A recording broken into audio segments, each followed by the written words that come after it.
Here. Weedman. Here. Mack. Here. LaCroix. Here. Northern. Here. Parkinson. Here. We do have a quorum. Let's recite the pledge.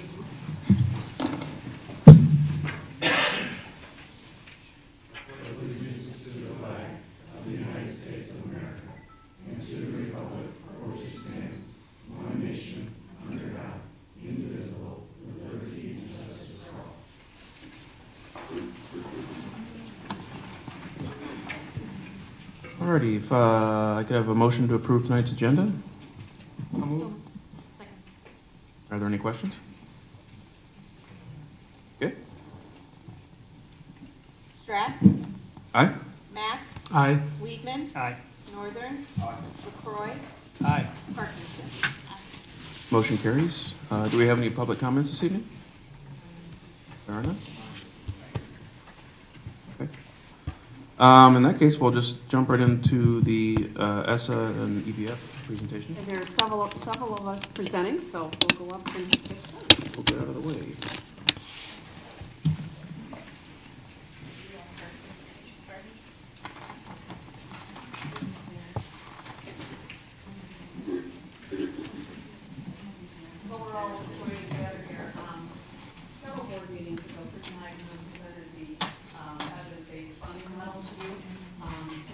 Microphone.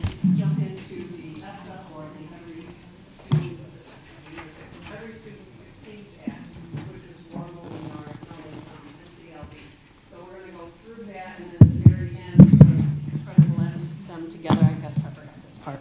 So that's where we're going to start tonight. It does make a difference when you have the microphone. So Paul, where did he go? You start right off here. I purposely was standing up here because I need to see the screen. You need some of those new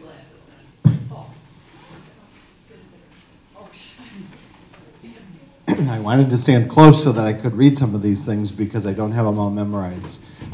So for the Every Student Succeeds Act, the ESSA portion of it, the state of Illinois has created their mission statement. And so I'm going to give you a second to read that mission statement on the left.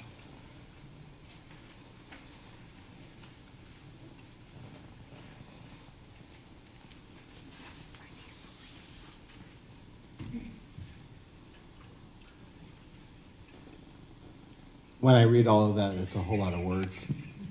And so I hope it means that we're going to put something into action when you look at all those different words. But really this visual is what the state of Illinois is using to help us explain about the ESSA mission. And so if you look around it, that everything is wrapped around the community. So if you can understand how they've put community all around the edges. Because they really are looking at it as everybody, we're all in this together kind of an idea. And I'm going to read so that you can see hear what all the blue is. So see if you hear any trends. Health education, physical education and physical activity, nutrition, environment and services, health services, counseling, psychological and social services, social and emotional climate, physical environment, employee wellness, family engagement, and community involvement. Those are all the pieces along the outside. And so that's where all those community partners come into place. I know that Heather's been working with a lot of the parts that are over here on the right-hand side about health and mental and additional services through our community. Really in the center then is that whole idea about coordinating policy, process, and practice, and improving learning and improving health. And so really that whole idea about improving health is a shift for us. In most of our things that we've talked about in No Child Left Behind, health really wasn't addressed at all. And so a pretty major focus about thinking about the health and wellness of students, looking at them as a whole person, whole being, a whole child, and all the needs that they have. So it's interesting to me that they have improving learning and health as part of their whole process here. And in the center, healthy, safe, engaged, supported, challenged. Those are the buzzwords that we're going to be talking about. If you go on to the vision, remember typically we have the mission, which is the big global component of it. And then we have the vision. So the vision here, whole child, whole community, whole state. And when I first read what they had underneath there on the left, Illinois is a state of whole healthy children nested in whole healthy systems, supporting communities wherein all citizens are socially and economically secure. I thought there was some redundancy, but it was all those words were purposely chosen along the way. So remember, even when we talk about our professional learning community here in District 46, we talk about having a mission and a vision and values and goals. This is how the state has also started, with a mission and vision. We're going to hear some of the goals a little bit later, and then the values as well are already hidden in there about what they're really expecting as values.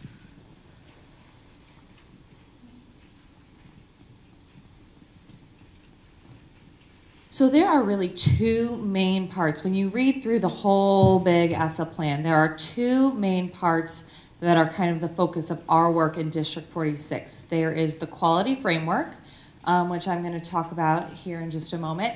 And then there are academic and school success and school quality indicators, which we'll touch on in just a few moments as well.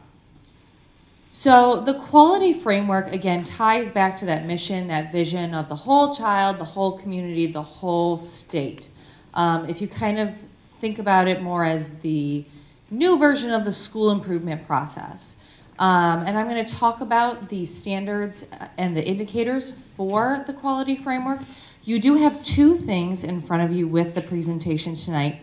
There is a 3-pager of the academic or the quality framework indicators, and then behind that there is a draft of a rubric for how those indicators will be graded. And again, it's still in draft form.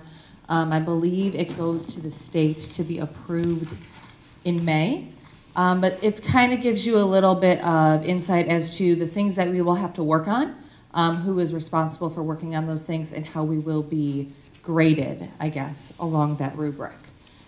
So again, the quality framework is based on a review of all of the standards for educator and school effectiveness. And it was kind of in order to bring the ESSA framework to life in schools, what we have to do to really get to that mission, vision, and finally those goals of the ESSA plan.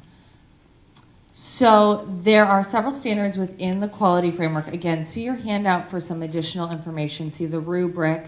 I just want to touch, I don't want to go through all of them too in depth, but I do want to touch on a couple of them. So the first standard is all about continuous improvement, having a focused and coherent direction in our schools and as a district, and the processes and structures and the monitoring that really makes sure that our vision is focused. Standard 2 is all about culture and climate in schools, in classrooms, and district-wide. Standard 3 is all about shared leadership. And if you look at the indicators, it doesn't only talk about having administrative leadership and district and school leadership, but it talks about student leaders and having students take leadership and ownership of their schools.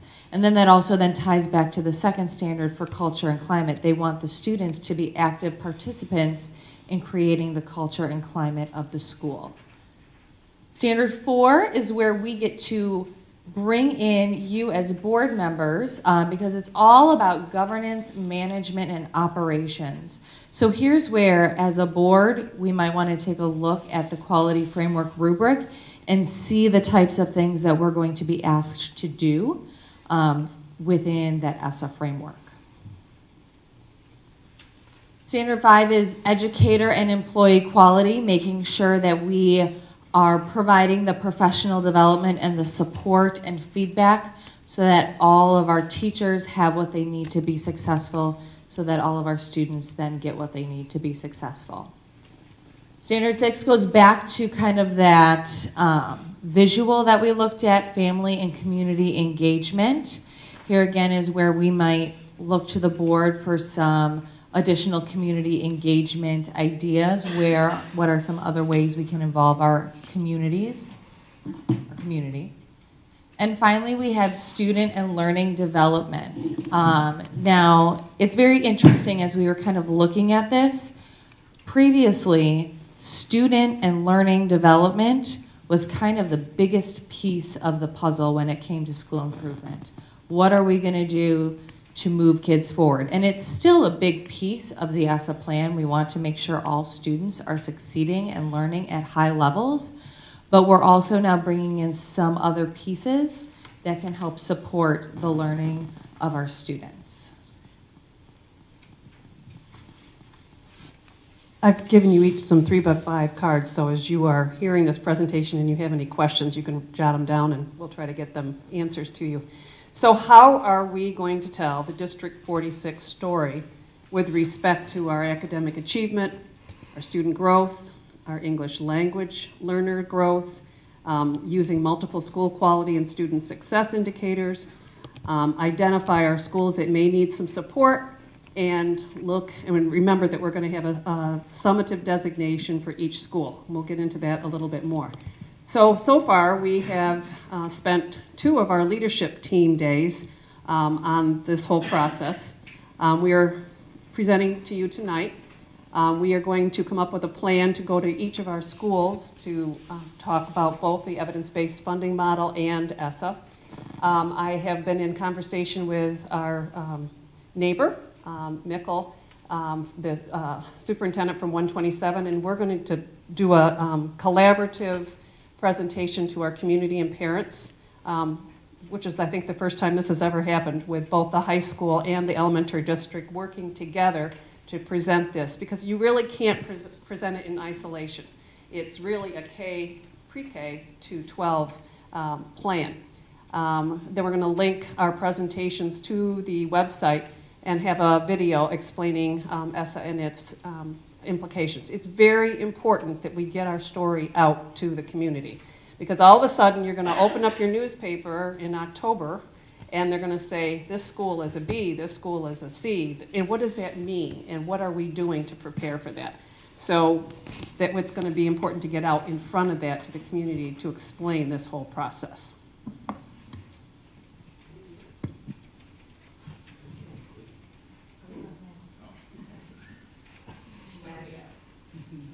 As Ellen said, each school, not the district, each school is going to be getting a single summative designation. Within each school, there's also going to be subgroups. They will be looking at performance on individual accountability indicators, which we will get into here shortly. Individual subgroups will have a summative designation, and then the school itself will get that summative designation. They'll be going off of a standard scale of 100 points. When you look at that, it's one of the last bullet points, one of the dark bullet points.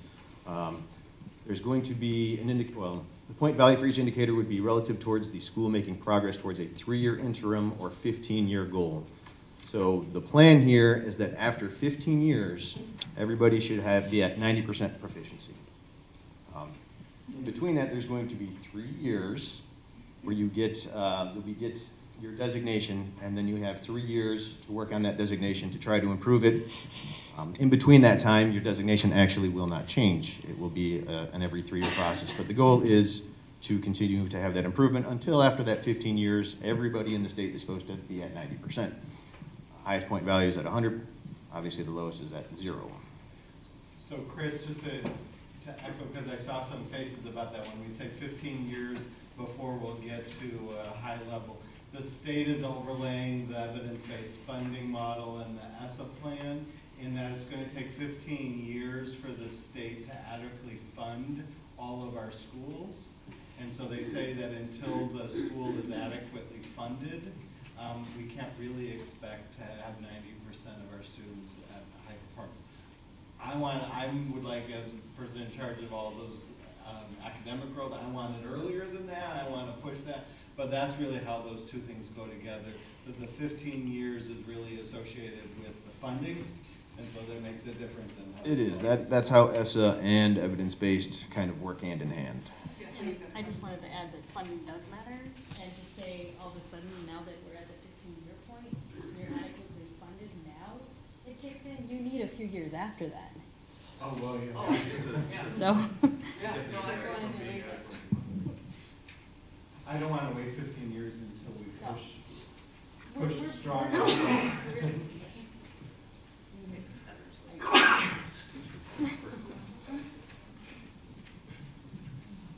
I'm going to introduce all the indicators. 75% of the total weight are the academic indicators. So when you take a look at this, I want you to notice that 2018-19 have their own block, and then 19-20, and hopefully beyond.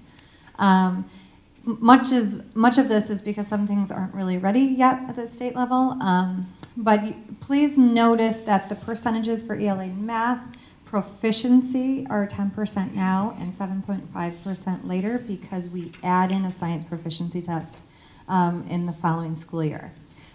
There's a much larger percentage of growth model, and there's a fancy formula to come to that target. And it's based on your own district data. And it's called simple linear regression. And this is going to be really interesting for us because we have an opportunity to show adequacy and proficiency in a growth model rather than just mastery proficiency. So we should see some interesting results due to that data source. And then here's the other 25%. This is the student success and school quality indicator grid. And like the other grid, 2018-19 and 2019 and 20 have two different variances in their percentage breakout. Chronic absenteeism is something that's pretty new to us because we currently have absenteeism and some intervention models in our state, but we don't have anything that really adheres to an accountability model right now. So that'll be new, and we'll have to figure out how that's going to be reported with the state level.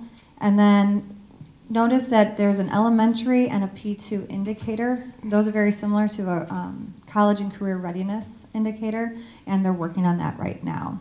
The last difference that we're going to see how that's going to work will be a fine arts indicator that they're working on developing. So we'll see that percentage shift over in the following school year. Where you see the climate survey that's currently the 5 essentials, but in the beginning, the first 2 or 3 years, it'll be only the results of the student responses, not the parents, not the teachers. So it'll be students, and that will start in grade 4.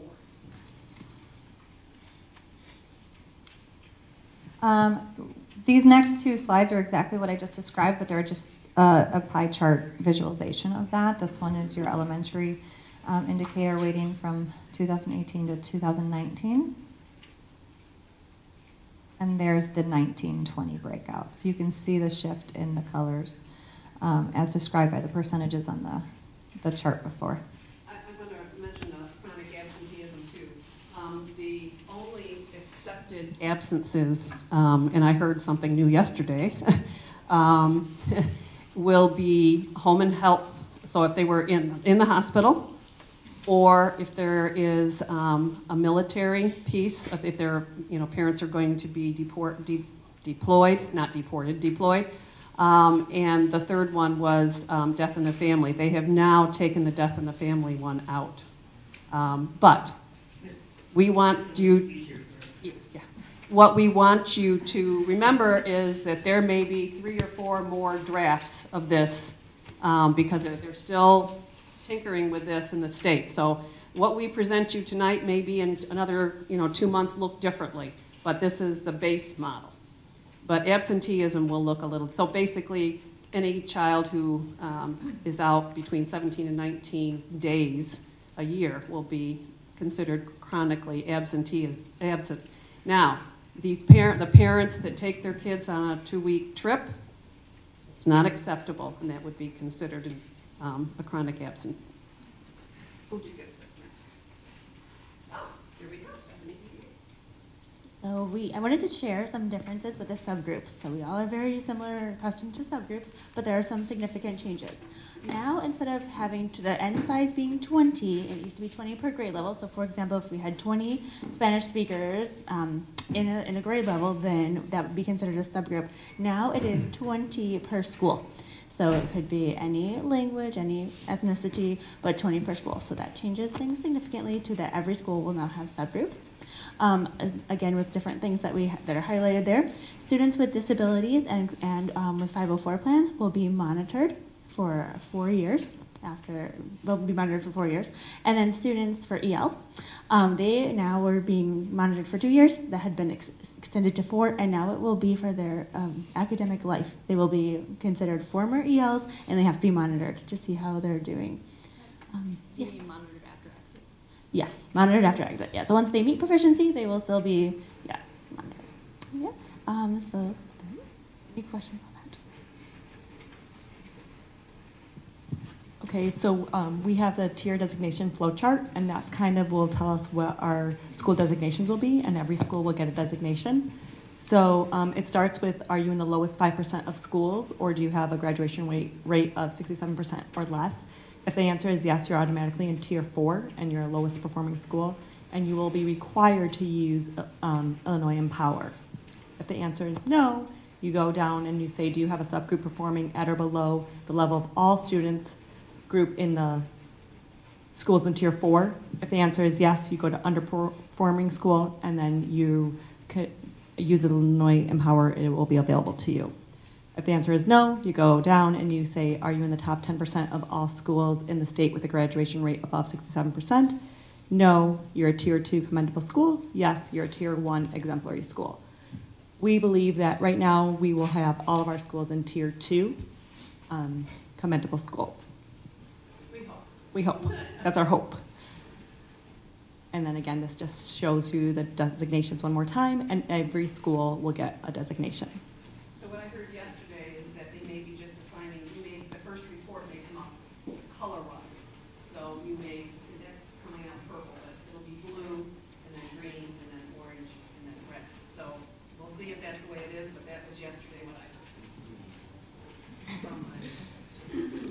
Along with the growth designation, we will get an A through F letter grade, and each school will get that as well. And we will, based on our academic growth, and that will be on the Illinois report card. And that score will be, that grade will be for 3 years.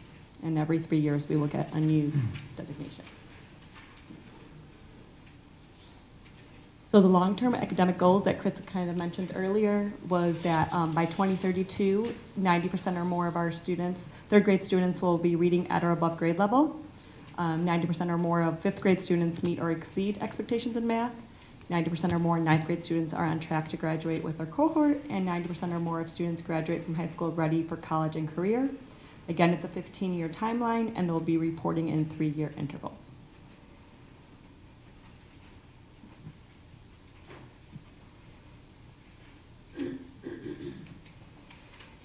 This is where it gets interesting financially. ESSA requires that all districts report a Q purple expenditure. All of our district level expenditures now have to be recorded at each individual school, meaning that salaries, supplies, any services that we get at the district level now have to be recorded and broken up by school. They gave us 6 ways to try to attempt this. Per pupil seems to be the one that is the most commonly sought after, or the most commonly opted for. We're going to try it out for a year, and then the state is actually going to turn around and pick one of the ways. So if we choose incorrectly, it's going to be a little bit interesting for John. Sorry, John. It'll be fine. Per pupil, it's probably going to be a per pupil.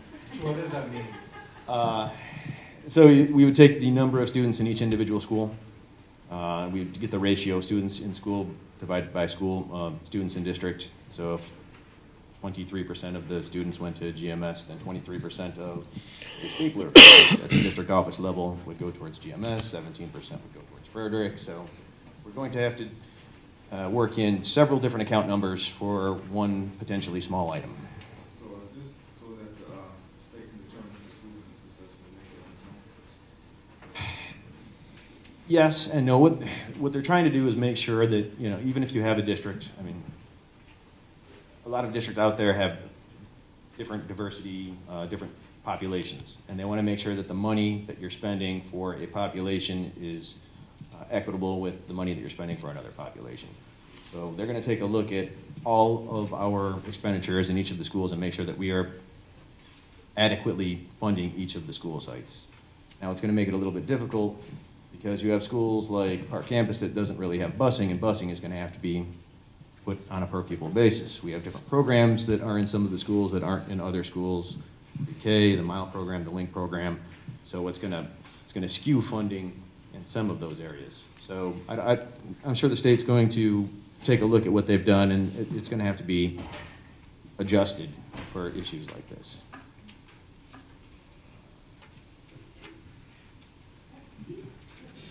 So what do we need to do differently? One of the things is we have to make sure that we look at our scheduling. We need to remember that there are no longer any excuses. We can't say, well, we didn't do well because we have a high population of EL or if we have a high population of special ed. There are no excuses. We need to make sure that we put our support, financial support, our educational support in the areas that the students are struggling in. We are still one district, one direction. However, as we continue to look at that, we may need to be more flexible with our scheduling, more flexible with what staff goes to what building. Especially if we find one building that is struggling in one area and we have 2 or 3 staff members from another building that are strong in that. How can we work together to help improve all of our buildings? Again, the budgeting will change, and we need to remember that we are one district, and we're in this together. It's not building against building. If one building gets an A and another building gets a D, it's not, oh, we're the best building in the district, and this building is suffering. We need to work together to bring that other building up. So we're going to hold each other accountable, and we're going to try to work together. We've had a great start by all the work that's been done in the curriculum area and with our PLCs, and I truly believe that we are farther ahead than most districts. I was at another district yesterday where they just began to talk about the ESSA in the evidence-based funding. They didn't have any plans. They hadn't even talked to their administrators about this. So we are out in front of this, and we're going to continue to do that. But it's a huge change. When you think of all the other things we have to do, this is another unfunded mandates, even though we will get some funds, but never enough to help do what we need to do. But we're going to go through it, and we're going to work together, and we're going to see some improvements. And I'm going to let you ask us any questions that you have now. We are not done? Did I miss a whole thing? Yeah. The evidence? Oh, well, good. You just wanted to talk some more. Of course. Yeah, sorry. I thought I was on that. No, I think you have another one. Oh, no. As Paul alluded to earlier, evidence-based funding and ESSA are now becoming, well, they're working hand in hand. It used to be No Child Left Behind was independent. It was special populations or subgroups received additional monies. We used those monies as we were supposed to use those monies. Now with ESSA coming in and the evidence-based funding, everything is kind of coming together. We've talked about the 27 elements. I've heard it's 35. I've heard it's 26. There's elements. 27 as of yesterday. Well, that's good. It's gone up and down and back to where it started. When you take a look at the funding, you can see this is just kind of a visualization of what tier you're in. And we've talked about our tiers. We are actually at 64%. That puts us in tier 2, which would be that second little cup. Those numbers on the bottom are slightly off. It's 63% or less puts you in tier 1. Tier 1 means you you're in the grouping that has the least adequate funding. Tier 2, we're at 64%. We just made it into tier 2. That goes up to 90%. Tier 3, 90 to 100%. And I believe it's actually 110%. And then tier 4 is 110+%. These 4 tiers are separate from the ESSA tiers. Yes, like yeah. They are. We have one more slide to show you, and they're flip-flopped too, which makes things even better. But surprisingly, it puts us in tier 2 for both of them, hopefully. So that makes it easy for us. Yeah, yeah. And this just shows you where the funding goes. 50% of all of the new monies coming in from the state will go to those tier 1 schools. 49% go to the tier 2, and then once you get into tier 3 and tier 4, you're looking at 0.9% and 0.1%. So over a 15-year period, what they're hoping is that everybody is in tier 3 at 90% or greater. And I do have one more slide. You do. So as Chris mentioned, the ESSA and the EBM are just opposite. So if you are in Tier 1 for ESSA, you're an exemplary school. If you're in Tier 1 for the evidence-based model, you're in the lowest adequate group. Why they couldn't put these together, I have no clue. But anyway, these are the different tiers. So in ESSA, we hope that we'll be in Tier 2 as commendable schools, but until we get our final rating from the state, we won't know for sure. But we do know in the evidence-based funding, we're in Tier 2. So we are in the same tier, we hope, right now. But they are just totally opposite in the way they are identified. And that funding is supposed to continue to increase every year going forward until you actually reach that 90% adequacy. So this year we received the $406,000. Next year we're supposed to receive additional monies on top of that. We're not supposed to go down. Obviously, if the state does not have the money, we all know what proration looks like because we've seen it before. It's not necessarily going to be the same method, but we will still feel the effect of it. I think we might be finished. We have more slides. Now we're ready. I got a couple for you. For the, does the ISB give you a checklist of what they're gonna actually grade you on? Yes, that's So- that chart we have. Well, like down to the point, so like, No, you know, so it's like for the fire department, we get graded every 3 years. And there's a, 3 or 4 page sheet that they give us and say, this is X amount of points, this is X amount of points, this is X amount of points. The more points you have, obviously, the lower our rating goes. So do they give you some sort of, not necessarily a checklist, but a list of stuff that, so you know what you're being graded on? We know what we're going to be graded on, we just don't know how they're going How the to points give us match that up. information. So the academic indicators and the student success and school quality indicators are one piece of your tiered designation. The other piece will be how we fall on our quality framework rubric. And then our grade, A, B, C, D, F, will be how much we grow as far as our academic indicators. So we kind of know what it looks like, but But we don't know not We quite. don't know the point system. We don't And know they're the gonna be point using- system. Yesterday I heard they're using the 15, 16, 16, 17, and 17, 18 results on the park because they won't be able to use this current year's. So that's, so we're already being graded on something that we haven't even intervened on. And then the other one is, this might come down to, Chris, for the answer is, are they looking to eventually, so if, let's say, Avon is our worst performing school, let's just pull that one out, just by chance, it's the worst performing, it's got all these subgroups, it's got a lot of challenges. Are they gonna be looking at funding for specific schools, saying, based on all your data that you put together, your 17% of your state numbers go to every school or whatever it is, are they gonna be looking at, okay, you have this underperforming school, we need to put more dollar amounts towards it, or are they just gonna look at district-wide? That's going to be your decision. They're going to say, what is the board going to do, along with the administrative staff, to bring that school up? So they're going to look, So they'll look district-wide, we have to look. but you have to look, man, you have to decide that. David? So how would, in terms of ensuring that the schools perform at the right level, superintendents have to make tough choices. The teachers grade over here, this teacher's not as good in terms of working with a certain population of kids, maybe, right? So you want to switch the teachers to different schools so he or she can focus on the kids and utilize some of the skill sets you have. How does that work with the union?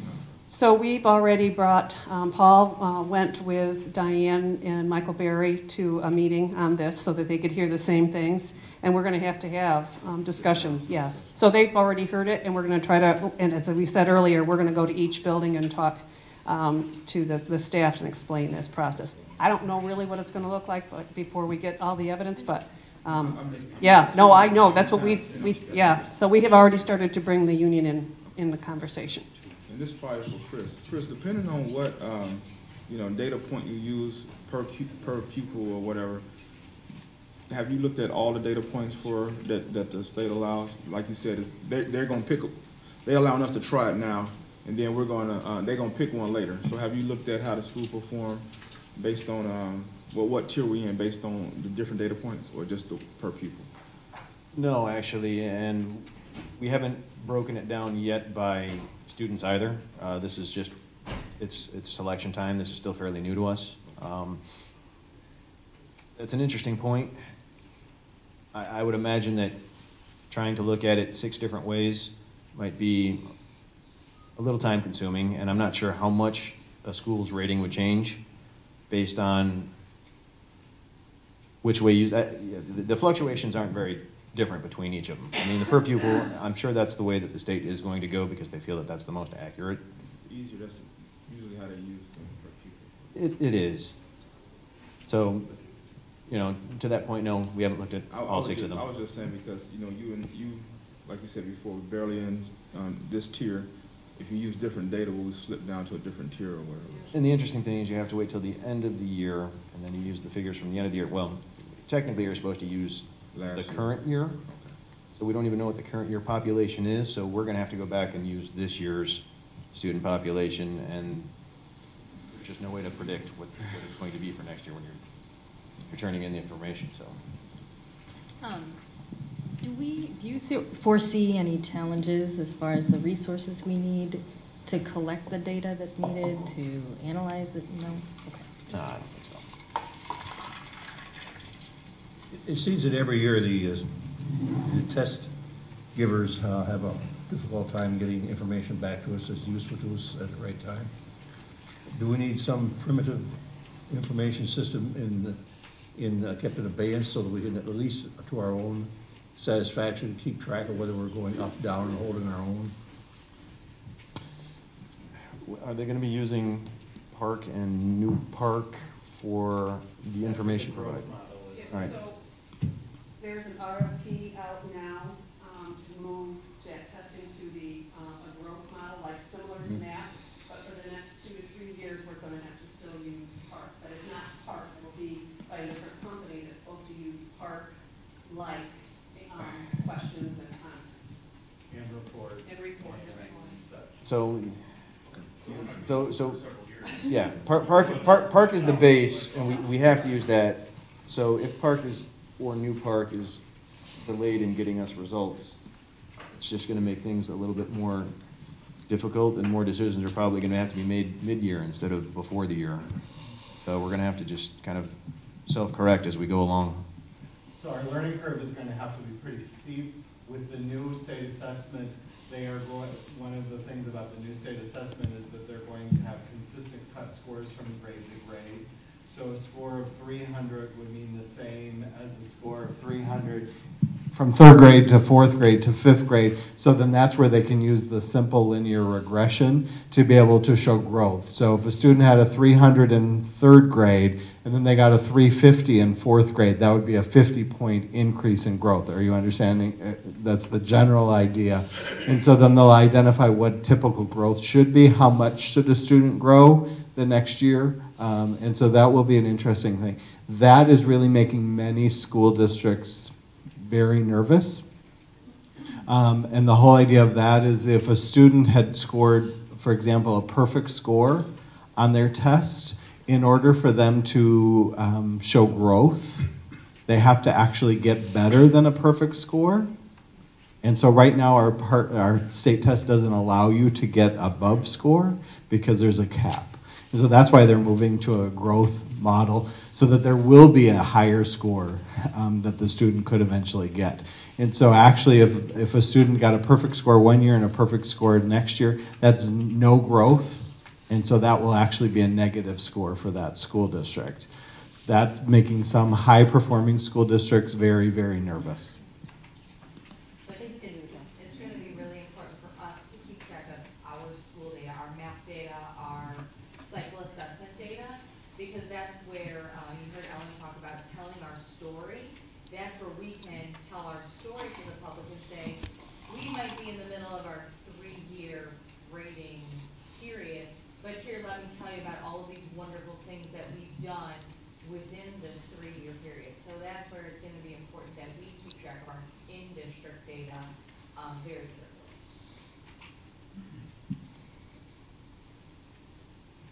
Other questions?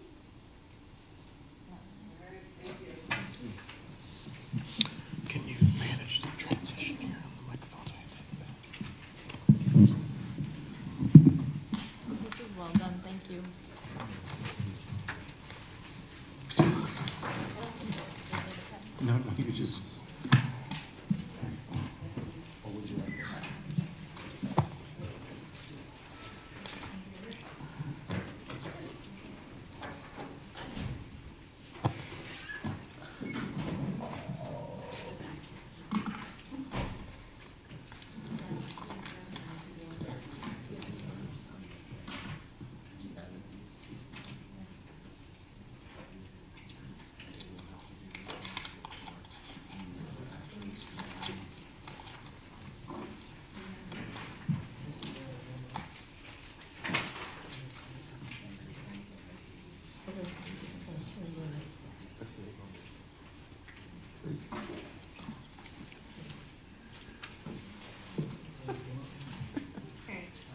Okay.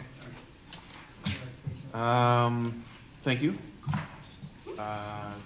Obviously, we're going to have a lot of work ahead of us, with multiple adjustments along the way, but. Yeah.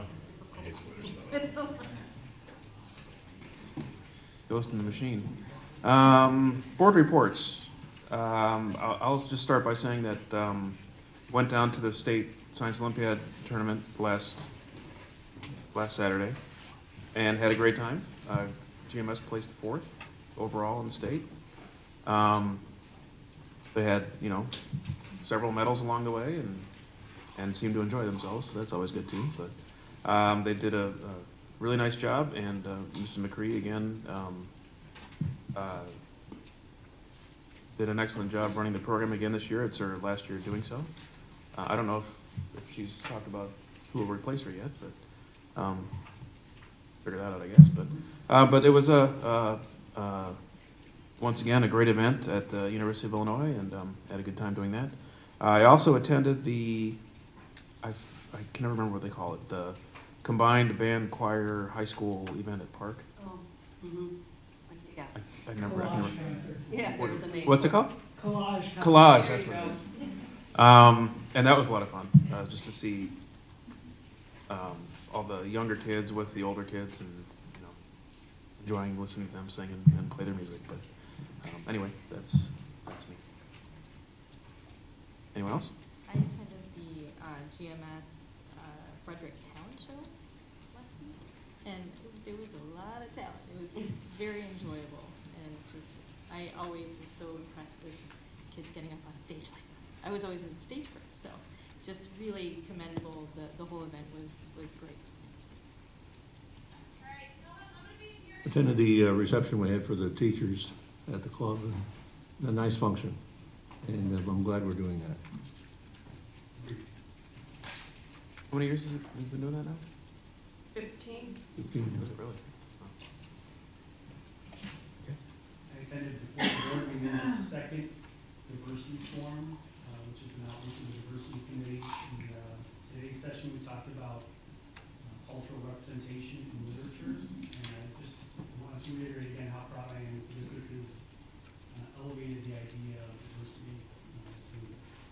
The work that's being done is very important. It's very encouraging, and I'm proud that the district is doing it. Anyone else? Okay. No? At your desk, you can see where I am. At your place, there's the little quick flip guide, and thank you, Tom, for showing this to me. And Sue ordered them, so each of you has one, your very own copy, and it's great to be able to look at some of the things that a board member might want to look up. And the other thing is tomorrow night at Prairie View, beginning at 6 o'clock, we have a very special BPAC night. And I was going to have Stephanie come up and just explain a little bit about it and how many people have already signed up.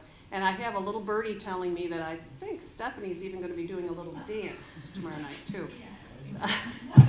Preview tonight? Preview tonight, yes. Preview night.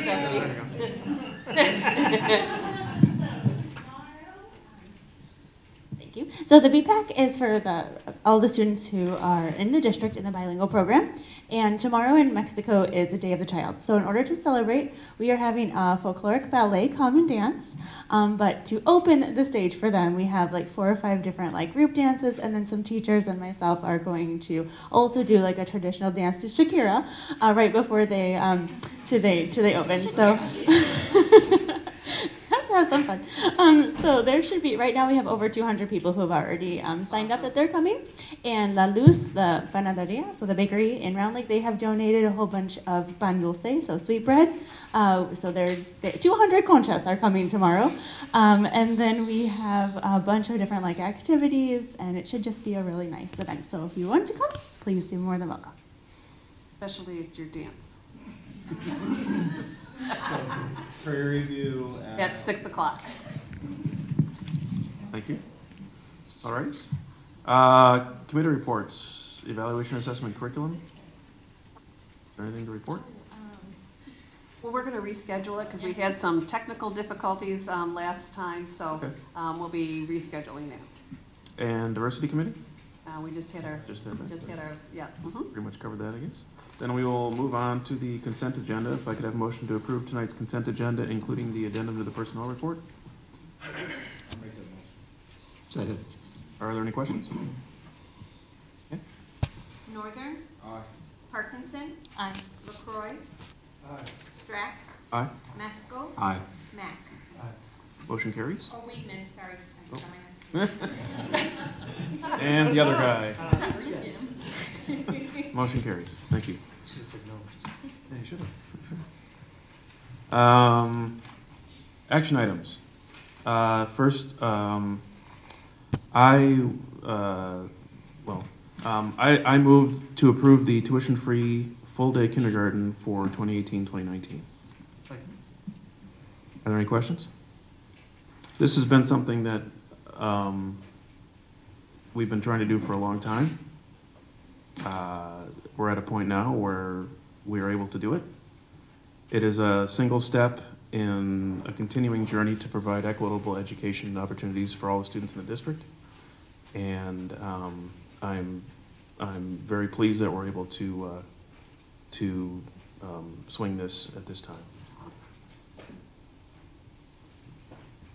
Okay. Weedman, Aye. Masco, Aye. Mack, Aye. Parkinson, Aye. Northern, Aye. LaCroy, Aye. Strack. Aye. Motion carries. Next, if I could have a motion to approve the honorable dismissal of PSRP FTE positions. So moved. Second. Are there any questions? LaCroy, Aye. Northern, Aye. Strack, Aye. Parkinson, Aye. Mack, Aye. Weedman, Aye. Masco. Aye. Motion carries. Next, if I could have a motion to approve the Frederick School Bus Project. Move. I'll second. Any questions, statements? I have several comments. No, it's fine, go ahead. Okay. The whole reference to this project, I think, started when, at least in my case, I heard that there was a jam of traffic on Frederick Road heading east, and sometimes just backed up dangerously into Highway 83. Isn't that about where we started? Something like that? And what has happened since that time is that we've decided we should have a bus loading area changed. And in between, I can't figure out how that's going to change the original problem. We have bus loading places that need to be improved. I've made those comments to different people at different times. But I don't see how this improves what the original situation was, where the traffic was jammed on Frederick, and there's a sign there that says no parking. So for that aspect of it, I think enforcement of the law would change that part. People could also, if they have to park there to wait for the child, they could come in from Atkinson Road and face west and park. They can also drive into the major parking lot and pick their kids up there, because some people do, and I've seen it happen. So, and we just voted for all-day kindergarten. I remember talking to some of you before I was on this board, and I remember you, and I have great respect for you for saying this, we don't want to put full-day kindergarten back in and then find out, not because necessarily of our mismanagement, because of the state not being able to give us money when they think they tell us what they can. We give the kindergarten to the people, and then we take it away from them a year or two later. I do not see the reason to spend $120,000 or plus to change a bus loading situation. There's other things that can be done to improve that particular problem. I will be voting no.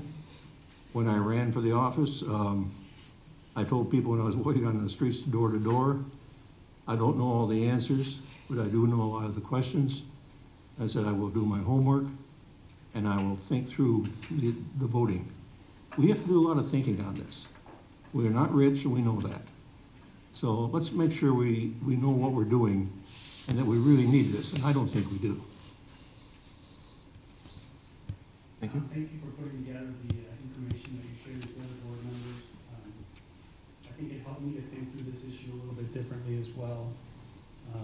I'm not sure what other, I mean, I looked at this 9 ways from Sunday today. I looked at it, I'm not a traffic engineer by any means, I don't play when I'm webcam, but everything that I looked at seemed to have some sort of a problem with it. Every possible way I thought about routing both the buses and the parent pickup. However, have we explored, instead of spending $120,000 on a new configuration at the rear of the building, explored some sort of a study? Has that been endeavored? Bringing in some, flow engineers to talk about, what we can do with this existing parking lot that doesn't seem to be used at full capacity right now. So at this point, I feel like we haven't dotted all of our I's and crossed all of our T's before we can spend this kind of money. When you look at the cost of this compared to what we were talking about, the cost of 1 year of full-day kindergarten, it seems like it's too much at this time. And I also will be voting no on this motion. I'm brought my child to Frederick, and I know that I always find an alternative way so they don't get caught up in there. And I guess I agree with Tom that maybe it is a policing issue to change behavior, because you can just park and go get your child. You don't have to, block traffic. So. Mr. Detweiler, is he able to make us? Yeah, I mean, that's fine. I mean, he's the principal. Yeah, just want to make sure that was all right with you. I'll just give you a little background on this. I know, Tom, you said it's, something that's come up recently. I've been at Frederick since it opened in 2000.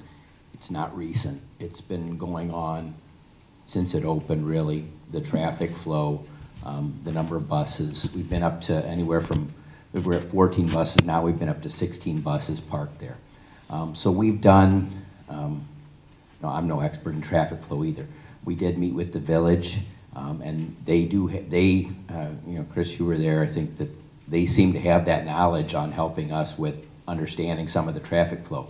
Because we came with some other designs or some ideas that wouldn't have been changing that. It was about traffic patterns, traffic flow, having cars only be able to turn right, go out to Atkinson, that type of thing. But what was happening with a lot of that, we were still having cars stopped on Frederick Road, sometimes going out to Route 83. If you've been there, you know what that looks like. Tom, I do know, I give you credit, you did your homework, you came and talked to some people and saw what was going on. But what happens, back in December, I had a police officer come in to Frederick and said, you need to do something about this. We've got cars out here, they can't be stopped on the road. And you need to handle this because you're not going to like the way I'm going to have to handle it.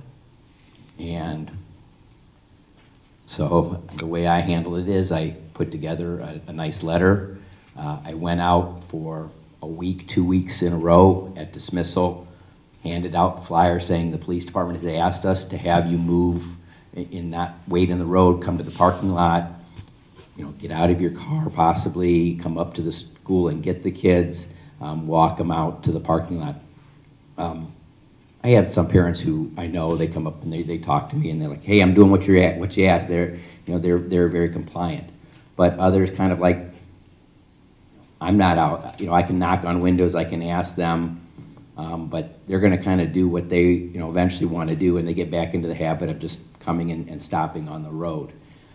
So we've talked about some ideas.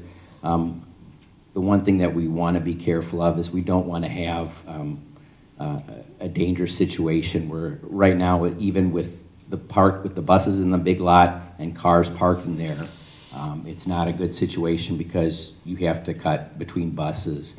Our staff have to cut between buses if they're leaving before the buses are going out. Today was exceptionally bad because they're also doing some of that construction for the light on the corner of 83 and Frederick, so they were down to one lane leaving. So some days it takes, our buses might be 20 minutes late coming or going from there. We can encourage parents to, make better use of the buses. Our walking area or non-bus area is not that large, but we still have a number of people who choose to drive their kids to and from school. I don't see the problem in the morning nearly as much as in the afternoon, but it is a problem. So when I pick my daughters in the afternoon, I end up just using the regular lot, and I don't know if that's bad, but I mean, to me, that just makes sense instead of waiting out on Frederick Road. That's what we tried. That's what my letter was, trying to get them to go into the regular lot and park and come up and get your child, or kind of wait for the buses to leave and then pull up to the curb and do that. I had some parents say, I've got a little one in the car. If it's raining, I don't want to get out and do those things. It creates a bad atmosphere if I'm fighting with them too about that. Then I'm trying to do other things, and I'm arguing with them about parking and pickup. We've been lenient this year. With parents going to be in the parking lot, it's something that we don't necessarily. It's something that we have signs posted that said no parking in the parking lot. Obviously, with Frederick being backed up, with 83 being backed up, at this point in time, we've kind of let that go. The main issue there is the safety of the students running in between the buses, or sometimes there are parents, we've had reports, not necessarily at Frederick, but at other schools, of a parent maybe driving a little bit too fast. And kids at that age don't necessarily pay attention. They're talking to their friends, they're running, they're laughing, and if a parent is dealing with a child and driving through the parking lot, the last thing we want to have happen on that parking lot is an accident where a student gets hurt, because that cost is extremely significant. And I feel that's what we've been a little bit lucky with. We haven't had that happen. I see parents, they get impatient, they start waving their kids across, and we're trying to get them to stop. And it's just something that I worry that if we could fix it in some way, this is a cost, yes. The other thing it's going to do for us that we've talked about, it's not the main reason is the traffic flow in the bus, but it will give us a blacktop area during a good portion of our day. We've been trying to do more with getting our kids outside for recess and that type of thing, but we've got fields, and those, if they get wet, that's it. We use the gym, but it would give us a chance to have some outdoor blacktop space for outdoor recess. We just want to fully take advantage, if we're going to do this, how can we fully take advantage of that area?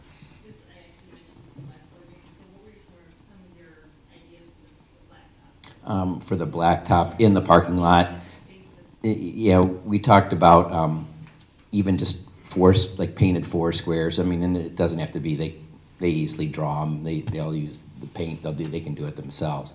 But 4 square areas. Ellen, the last time we talked about maybe even some outdoor basketball hoops that are solidly built, but we'd have to make sure that since it is buses, they're not coming in and clipping those and knocking them down in one day. But as much as we can, just an area where we can do some more things like that. They've got some other things where they've got a tether ball that they can take out and wheel out there during recess, those types of things.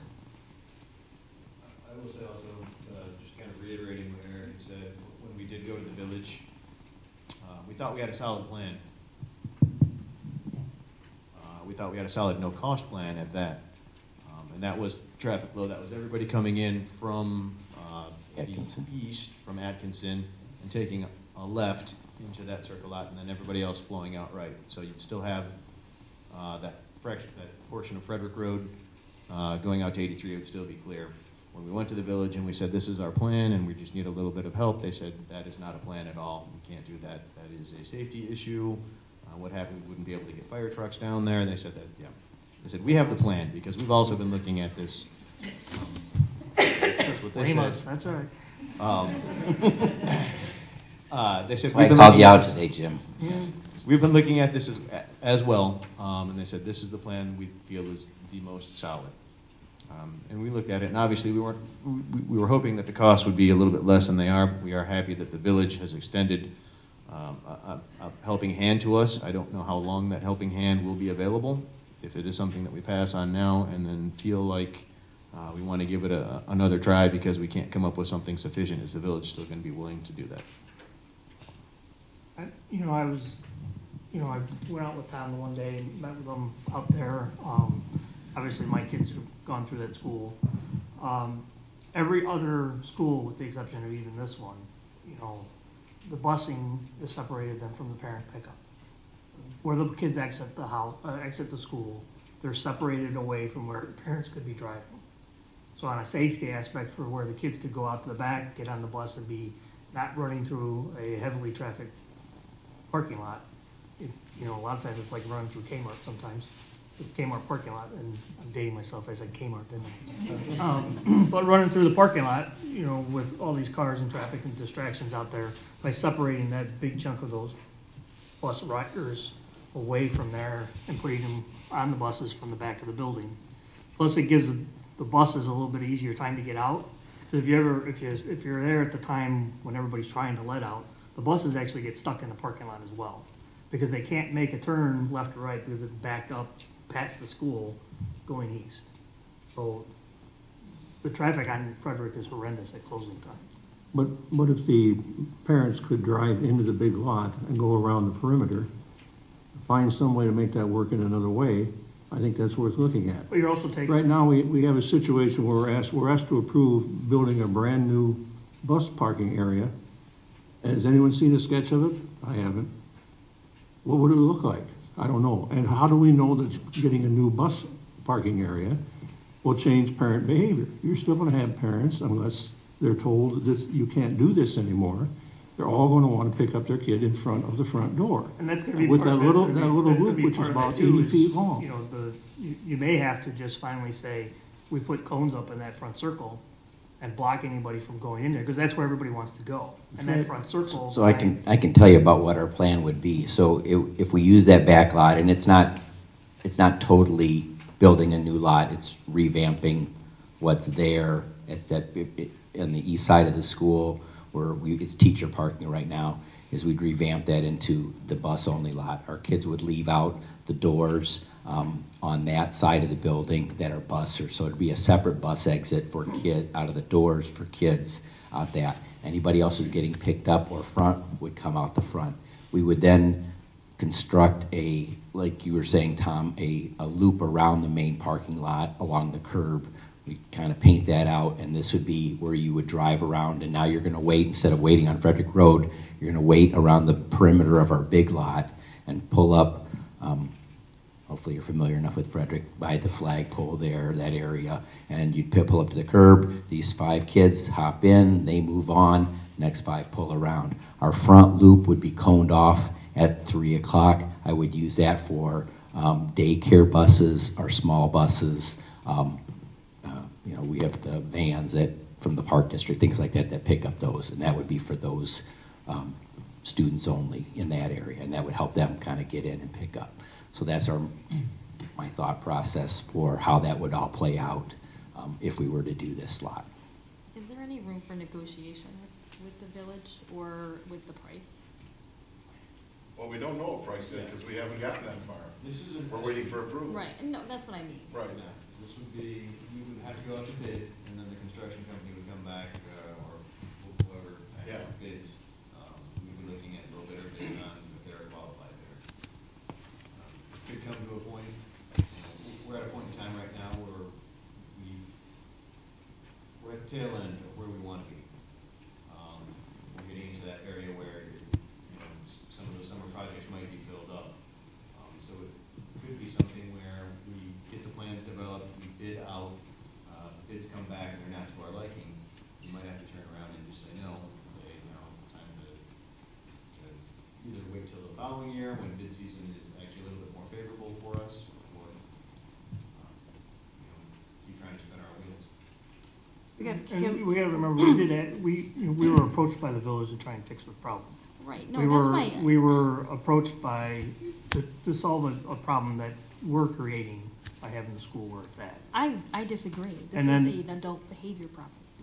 Well, that's part of it too. Well, it's a combination. But we asked staff to come up with a plan to try and alleviate that. That's what we're supposed to direct them to do that work. So this is the project that they came up with. They talked to, obviously, in the village about it and planning on what would be acceptable and what would work. Barring any other major options, this is what we have. It solves the second problem, as Eric has talked about, is that outdoor workable space during wetter weather for the students to be outside and have a place to have their exercise outside, not be confined to inside into the gym. So it solves part of that because we're taking some of that land with the solar project that we're putting out there too. So we're eating, our solar project eating up a little bit of their outside recess area. This would give them back a little bit more of their outside recess area where they could be at, because the bus lot would be empty during the day, during recess. So that whole lot opens up versus now you have parking in that lot from people that park back there during the day. So it opens up a couple of things by doing this project. I'm not a big fan of spending the money either, but I look at the overall safety of the exit times for the kids and where they're going, and the added bonus of adding outside usable space for the kids to use, to be outside versus being cooped inside. I know my kid hates being cooped in. They'd rather be running around outside. I'd like to just piggyback on what you just said, that I think that the combination, I mean, I've spoken to Tom about this, and I've considered, I've looked at the drawings that we have that are in the board packet and some of the information that Tom presented.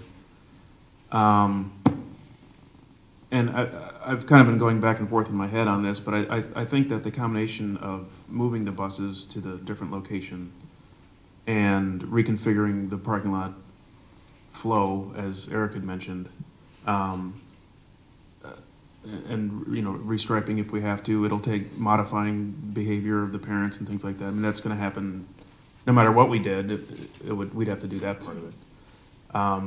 But taking all that into consideration, I think that this option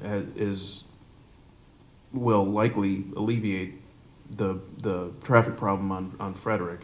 You're going to be able to get a lot more cars around the perimeter of the large lot to pick up parents at that time of day. It should be, to me, it just seems like that will alleviate. I mean, it may not eliminate it totally, but it should certainly, I think, alleviate most of the problem. There's a lot of unutilized asphalt on the west side of that lot. There is. And it seems there are over 50 unused parking spaces every single day in that lot. Also, the day that we were watching the buses pull out, and we were concerned that the rear bus was pulling up first, so kids could be running across to catch their bus, and there'd be a bus coming their way. The reason for that was that the spaces at GMS are 12 feet, 3 inches apart, and the buses can pull out at GMS. The first bus goes first, the second bus goes second, etc. At Frederick, the buses had to have the rear end, the back bus go first, because as they swung, they would have hit the bus because they're spaced 10 feet apart. See, when I see things like that, I say there has not been sufficient thought given to the whole big picture. So we're asked to spend at least $124,000, and we're not sure just exactly what we're going to do with the parents, who's going to drive where to pick who up, and whatever. I say we can't afford to roll the dice and hope this works. I think what we've got right now can be modified. And I just wanted to say, as far as clarifying my point about negotiating price, it was more, can we negotiate the proportion?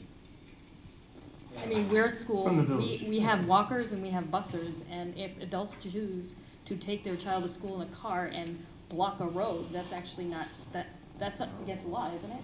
So why are we footing the bill for that? I mean, I just think we're paying too much. I mean, I think we're paying too much of a proportion. How many buses are at GMS? No, GMS. Anybody know? I've been around 13, 14. And do you know, I believe it's 14 or 16. I've been on 14.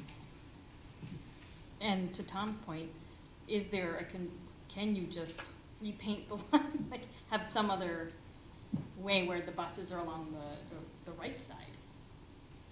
And then the kid, they're parked, they're not moving, and the kids are just kind of like my train. Nobody's gonna get run over when I get off the train, you know, like the buses are there, the kids walk forward to the sidewalk.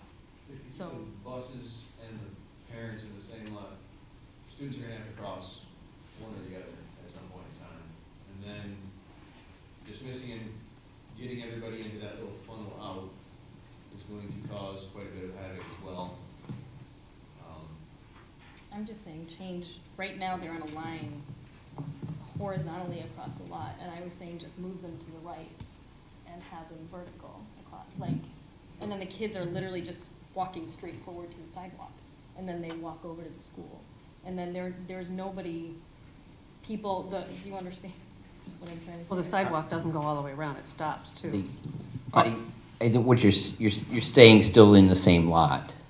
Right, but I'm just saying, it's the concept where all the buses are stopped, right? They all kind of line up, and when all the kids have gotten off, they can leave. At the same time, the parents are in kind of the lot next to them.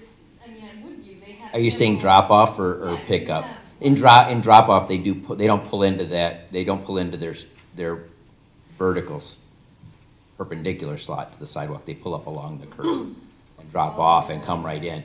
The problem's never been in the morning with that. So it's in the afternoon. My worry is that right now we kind of do have them separated. Our solution, or possible solution, would be to, if we're going to alleviate traffic on Frederick without a cost anywhere else, we're going to ask now to move more cars into the same lot as the buses.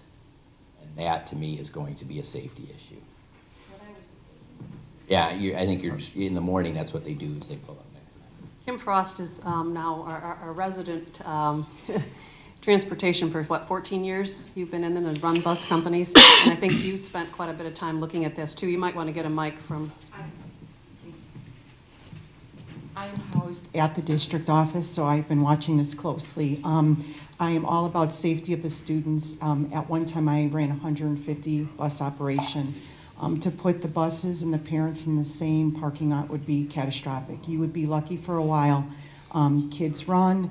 Like somebody was saying, you know, parents are parking willy-nilly. They're waving their kids over. They're on their phones. They're not watching. And this really isn't alleviating the busing issue of not being able to get out. It's really about where to put those parents and allow them to get into the lot. They have a right to pick up their kids. I'm not saying how they're doing it is right, but they do have a right to pick up their kids. It just so happens that my desk sits at the window along Frederick. I will tell you, with clockwork, there is already a line on Frederick at 3 o'clock, and dismissal is 3:15. So imagine you're already 15 minutes before dismissal, and they are almost to the entrance of the district office. You're not going to be able to stop that unless you give them a bigger place to pull in. The only solution I see is having them pull in the bigger lot and having them go all the way around. It may not even be able to fit all the cars. At that point then, maybe you have a little staging area. You have another area they can pull until they can pull forward. It will work. It's going to take some work. It may take me being out there, the principal being out there, the administration being out there. We need to reconstruct it, have the parents learn the way we want them to go, to be safe. And it will, believe it or not, having the buses come out and back, they will have more of an area on Frederick to, you know, with the stoplight to be able to get out. It will help. If you have your buses and your parents pulling out of the same lot, you want to talk about 20 minutes now it takes the buses to get out, put all the parents and the buses getting out of that same little lot by the district office. It just won't work. I get the money thing. I'm looking at routes right now. I'm trying to find a way to cut more buses out. I will find the money, but we need to keep this safe. So what we're approving is basically going out for bid, right? So if part of the request that we send out for the bid requires the bidders to present multiple options. Can we do that? The bidders that will be, or the vendors that will be bidding will be following the specs exactly in just the construction. I don't think they don't have the expertise in traffic flow to say, instead of doing it this way, we're gonna reconfigure. If they come back, if each one comes back with, we get 5 bidders and each come back with a different staging area and how to do things, then you wouldn't really necessarily know who the low bidder is because they're all bidding on their own individual unique project. I wanted to add my experience too, because I've, like my colleagues, I've been vacillating back and forth on this a lot and asking questions and reading and researching. Even as recent as 15 minutes before I arrived at the board meeting, I drove around the Frederick parking lot a couple times. And, you know, on a smaller scale, something very similar is happening at Woodview, I think. You do have separate lots, but you have the busers exiting a certain part, and you have a vast majority of the students flowing out of the front of Woodview right into the parking lot with a moving line of cars. And then you have 2 bus exits at Woodview, one on the, you know, on the side that's closest to Jones Island and the other on the side closest to Allegheny and Miller, where you have the smaller buses sometimes coming out on that side. And they have a hard time turning out of that. That's that small little additional parking lot that's there. Same types of things are happening. So it's a much smaller scale. We're obviously not on 83 or Frederick or Atkinson. But on late start dates or on dates where there's something going on, that traffic backs all the way down Allegheny, all the way down Miller in the same fashion that you have over at Frederick. You know, some of the staff members have instituted a new way of drop-off in the morning with cones and specific areas for children to be dropped off.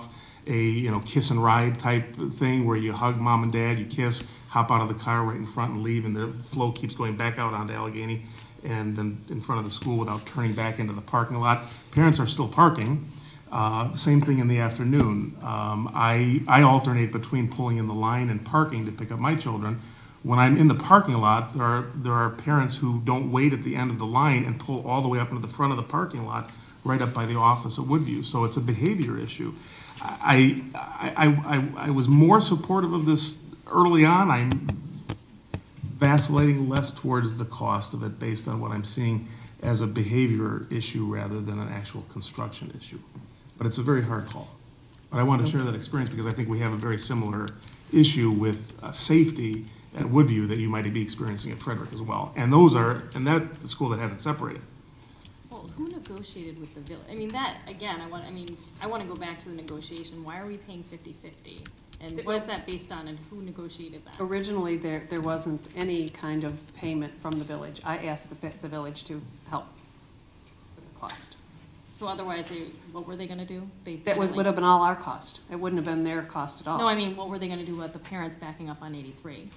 I don't know. They have a sign So there they were that just says gonna no start parking. arresting parents? And then people just park there. I park probably there. give them tickets. I mean, you know. I would assume, yeah. I've looked at it too, and I've heard, you know, a lot of the arguments. I've heard, you know, what Tom said. He did a lot of work in it. You know, I heard what you guys said also. You know, I don't know if we're going to solve this by continuing to talk back and forth at this point. I think it's a few individual board members that feel a certain way, and we probably should just move on to the vote because we're going around and around, and at the end of the day, it's still, you know, a few saying this, a few saying that. Obviously, I'm not comfortable saying we should move forward at this point because we're not solid with a plan. You know, if we have, there's 4 board members right here saying basically they're not voting for it. So at this point, I think we should just move forward to vote. Is there a cost to go out to the bid? Yes. Yeah. I'm sorry, what? I asked if there was a cost to go out to the bid. Yeah, you got to pay the architects, the engineers, everybody. And the previous board meeting, there was a little bit of a different feel. So we'd already approached the engineer, and the engineer's already working on it. I told him, I spoke with him today, I said there's an official vote tonight, and I told him I'd let him know what's happening tomorrow. So. Okay, so if we vote this down, which it seems like we're going to, what's our next step? What is the next step? What direction do we want staff to do?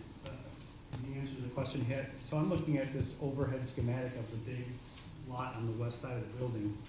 And while I couldn't this morning while I was at work figure out a way to make both parent pickup and bus pickup work, have we commissioned a relatively inexpensive study from someone who knows about traffic flow to say, can we, in this 1.5 acre, 2 acre lot, do both of those functions? And that would be, you know, if I'm a homeowner and have this problem, that would be my next step, would be try to ask a professional for, I don't know, $3,000, $5,000 to do some sort of a formal survey recommendation. I feel like we need more information.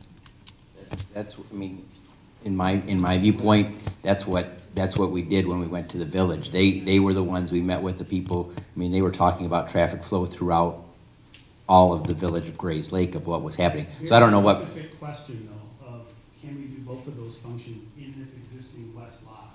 Has that specific question been put to anyone with any traffic? I don't think so, because I mean, and part of it might be that when I did talk with Tom a little bit when he came up with the idea.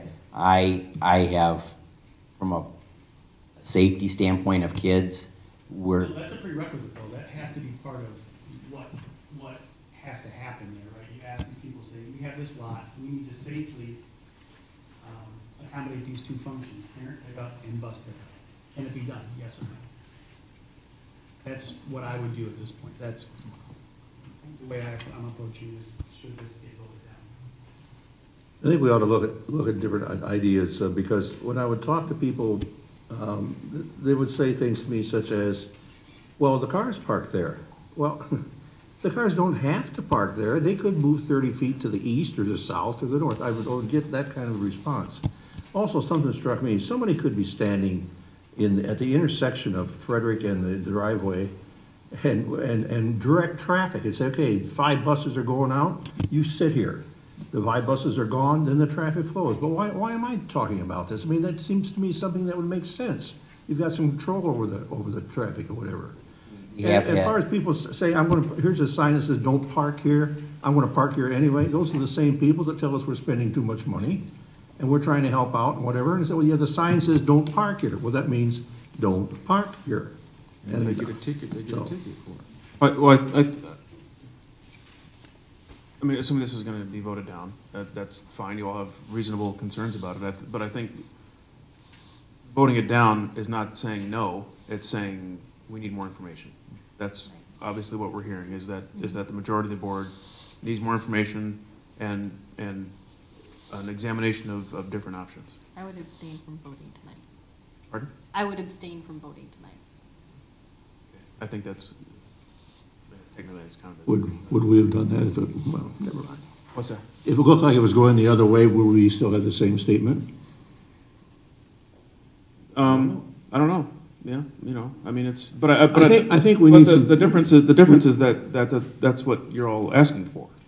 So if the majority of the board is asking for a certain category of information in order to approve or not approve something, then I think we need to accommodate the majority of the board, obviously. So if you're, you know, if it gets, and that's fine. I have no problem with it being voted down. I think it's better to get it right than to So do I. vote for it. David's idea is a solid one. I think you get smaller groups of people that have some skin in the game. I would include a Durham bus driver too, myself too. We've already done that. And make sure all the different people, including the police department and whatever, have these people come together and say, okay, what are the concerns here in that particular situation? Because buses and cars mix at GMS, but it's not exactly the same thing because you have a couple separate exits from GMS. Okay, so I would say a study of several people from those areas and come back and say, here are some possibilities, and then go from there. Well, I think, yes, we could get input from those types of groups, but I think also to Jason's point, it would make sense to have somebody who knows what they're doing examine our situation and provide us with options. And if we do that, I would, suggest that we do it at all our buildings, because obviously there's problems around the school district. And then even if we're not moving forward paving areas today, at least we know what we need to do to solve the situation in the future when the money is available, or if we don't need the money. Yeah, I mean, we might end up spending as much 7 different parking lot studies as we would on. But Park has an issue. Yeah, I know. Woodland has, so why are we focusing just on Frederick? And yeah, maybe that's what we do. But so I think the next step would be at the next meeting, this would be an agenda to discuss what it is that the board would like to have in order to move forward in the best way that we can. Can we try closing that front circle, forcing them into the other parking lot? Closing. The front circle. Okay, but if we force them in, if we force everything in, so right now we're not moving the buses. We're gonna force all the cars into the big parking lot. What Kim said is now we're having everybody exit that one exit, cars in. I'm asking, is, because the purpose of this whole discussion came around was trying to change people's behaviors, get them into the parking lot, use the parking spaces that are there designed for them to park in, and get them off of Frederick Road to alleviate the traffic problems that we are creating, or the families are creating, or the school creates, or whoever you want to place blame on, is creating. And part of that is they all wait to go through the front circle to pick up their kid, and that front circle can handle 20 cars. And probably 200 cars probably show up every day to try and squeeze through there, I'm guessing. That's not a question for someone with expertise. But in the meantime, we could try closing that front circle to parent pickup and getting them to move into the parking lot, like just what we want to try and do. And my idea that I was saying earlier with the buses, like, I don't understand why it couldn't happen in the morning. It kind of goes with the issue, I mean, kind of like Woodview, which is change the behavior. Have somebody out there telling parent, knock on the window, because they're not doing that. I call the office sometimes when I see parents doing things that are pretty much illegal. So that's where I feel like there might be some solution where you have lines where the cars go. You can park here, you can only drive in this lane. The whole right side of the lot are just, you know, 2 lines or however it could work of buses. And the kids, like I said, they're just walking straight forward to a sidewalk. And then nobody, it's like having 2 separate lots. So I mean, you could even put a barrier there that is a cement barrier that's cheaper. You can't drive where the buses are going to be here or whatnot. So you create a place for the buses and then a place where it might be smaller than the current perimeter, but the cars can still drive around and you can have places to park. You're just simply repainting and putting in lanes. And again, I think we're starting to get into Yeah. solutions, and Right. and we can discuss that next time as far as what we want companies to look at as for studying the situation at our buildings. Could a subgroup get together between now and the next meeting and say, here's some thoughts we have, and here they are? At least get something. I'd rather have that discussion as a full board. That pretty efficient? I mean. Well, I mean, we've had some good discussion. We've had some good discussion, and and actually, really, all we need to do is make the decision. At this point, would be to make the decision whether or not to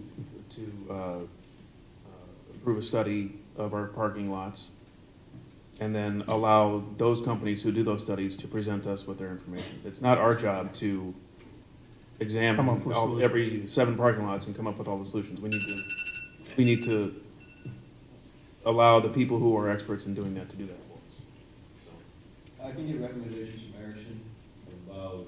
Who could do that? They got traffic flow. They've spoken to us about traffic. At the very least, they can give us some names of some traffic flow people. That would be good. Do we want to wait until the next board meeting to approve a traffic flow study, or is it something that we're just planning on moving forward with? Let's wait until the next meeting to approve that, or we'll discuss it is what we want to do. Maybe you can estimate the cost also, so we know. Order of magnitude. So so the plan would be at the next meeting to discuss potential traffic flow studies, and then at the following meeting, if anything comes out of that, to put that up for a vote. At this point, I think it would make sense to just go ahead and vote on this motion, and that's fine. So I think, given this discussion, it's been a good discussion. I think we have a better plan moving forward now. So I think we're going to. Either way, we'll be in a good position, and the reality is we've gotten along this long with the parking lot the way it is. If it takes another year, then it'll take another year. we get it right, that's the better thing to do. Strack, No. Mack, No. Northern, No. LaCroy, No. Parkinson, No. Mesco, No. Weedman. Yes. Motion fails. That, I think, is the first time. No, it's not. It's not? No, we did I it don't before when the air conditioning. Wow, that was You were, yeah. a long time ago. Okay. Then our final action item. Thank you, everyone, for the discussion. It was, I think, very helpful. If I can, a motion to approve John Herron, CSBO, as the district treasurer. So moved. So moved. Second. Are there any questions? Everyone wave to John. Mack, Aye. Northern, Aye. Strack, Aye. Parkinson, Aye. LaCroy, Aye. Weedman, Mesco. Aye. Motion carries. Unfinished business, after-school activity late bus. We were asked to look into the possibility of having late buses who help with the kids that are after-school activities and that type of thing. The cost would be $115 per bus, and there would be multiple buses needed at both Frederick and GMS. We wouldn't need a bus at Park. We'd only have one bus now, so it would be just at GMS and. Are we sure? I'm. All it would take would be one student. We would have to. Right, but yes. So the difficulty is the timing of the buses, not only the cost, but the timing, because your activities, you know, soccer may get out before basketball, and some of the basketball games are at night. Some of the, you know, the practices end at 4, some of them end at 5. One of the things that was mentioned at Frederick is, you know, that if they had after-school programs for supporting at-risk learners, they could, you know, that could end at the same time, which would be great. But the cost, again, it'd be more than one bus, because the kids are not just in one neighborhood that are staying after school. So you'd have multiple buses at both schools. So that's the cost. I certainly can look into more information if you want to, but it would be. What was the overall? Depends. We'd have to go by sport, by season. We'd have to look. Yeah. It'd be very expensive. So it would vary by It would be varied by season, and Yeah, I mean, if you take. I think I just meant for the after-school activities, not sports. even the after, I mean. Are we obligated? Just the If club. we just did like, No, just it's for more clubs, just are we obligated? trying to do get, it for- it's trying to create equity in access. And I get it, I do, but, you know, equity could go even into sports. I mean, if you're gonna, you know, so, I think it's a great idea, just don't know how we would pay for it. Steve, you're about to ask a question, I think that was important, is are we obligated to provide? So if we do it at all, we have to do it for all people, all participants of after-school activities, or if we just say, right now we provide no after-school bus, right? Mhm. We just say, hey, in addition, we have this one other bus that is at a time that captures 5 o'clock or whatever. the best number, you know, an optimal number, and just say, you know, avail yourself of this if you can. And if your sport ends at 6, well, then you're back to where you were before. Something like that, where unless there's a reason, a law, or a policy or a rule that says we have to accommodate, if we do this at all, we have to, you know, wait till the last child finishes their last activity. So we just have a year-round fixed time for. Yeah. Something like that. But it wouldn't be just so you're aware, there's not just one bus. Yeah. Right. How many would it be? Regardless, right. Do you know how many buses, Kim? It would all depend on how many kids are getting out at 5 as opposed to 6. I mean, you could have 30 kids and it could require 3 buses because they're going. So it would change every time. Frederick and GMS. It involves constantly rerouting every single time your sports comes up and changes. Well, not necessarily, I mean, not necessarily sports, it's just Jason's last year. There is a 4 o'clock that. But I do know there's a bus that takes kids from Frederick over to GMS for sports. That's a regular PM route, so we're not even charged for that. The kids get on the regular PM route. The first stop is over to the other school, and then it drops all the other kids off. We can look into it further if you'd like us to. and try to estimate a cost. Maybe at a high level. I mean, I wouldn't get too into the weeds on it. Okay. Is there, there's no, I assume there's no reimbursement from the state for Not for buses? this. No, not for this, yeah. From like the rest of the transportation?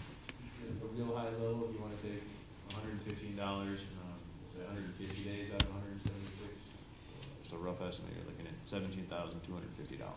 For one bus, Per right? bus. Right. For the year. Right. For, yeah, For one 100, school. 150. One bus. No, just one bus, not one school, one bus. No, I know, one Yeah. bus. Right, gotcha. Replicated Mhm. by how many lines they need depending on the neighborhood. Correct. But you could potentially. More use- schools. So we needed 3 buses, you could use them, they could pick up kids at both schools. If they're getting out. I mean, you wouldn't have to have separate buses at each school. Anyway, Yeah, I think it's but, more for, it seems like it's more for the middle school, the ones that have 6, 8, where the kids, sometimes it's the first time, because, I mean, I know of some kids like this, where their parents didn't necessarily put them in activities, but then they have that opportunity when they go to CMS, and then there's that barrier. Do we want to ask parents on if they view there's a need for both? I mean, there's a lot of people that are there after school that, you know, come up and maybe we should I mean, at least get a feel for what the community wants. They may not view it as a priority. Okay. Or it could be maybe something that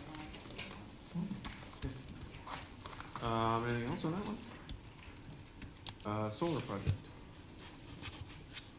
This is probably an item we can just perpetually keep Yeah.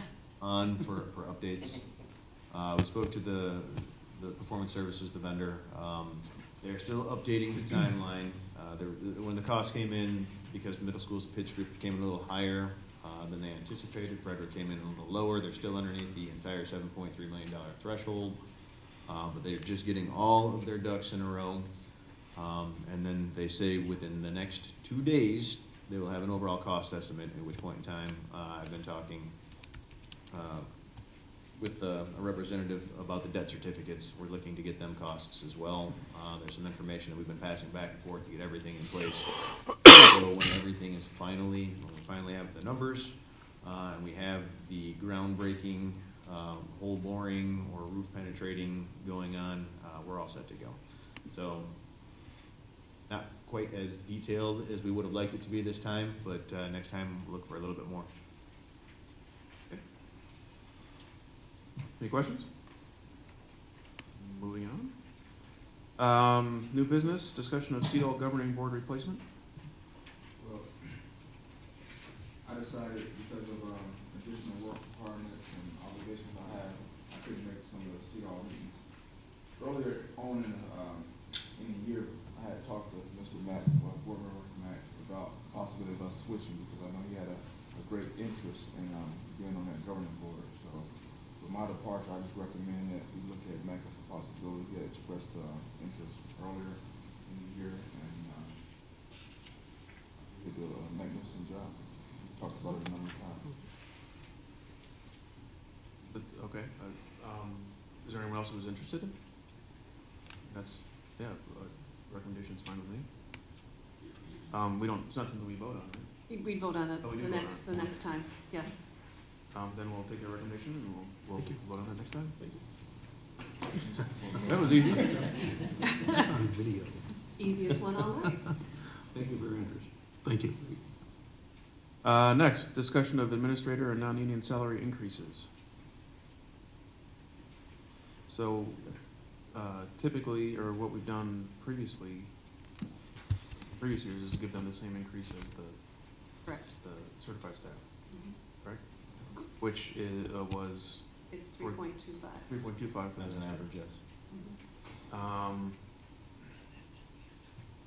So that, yeah, that's the starting point, I guess, is where we are.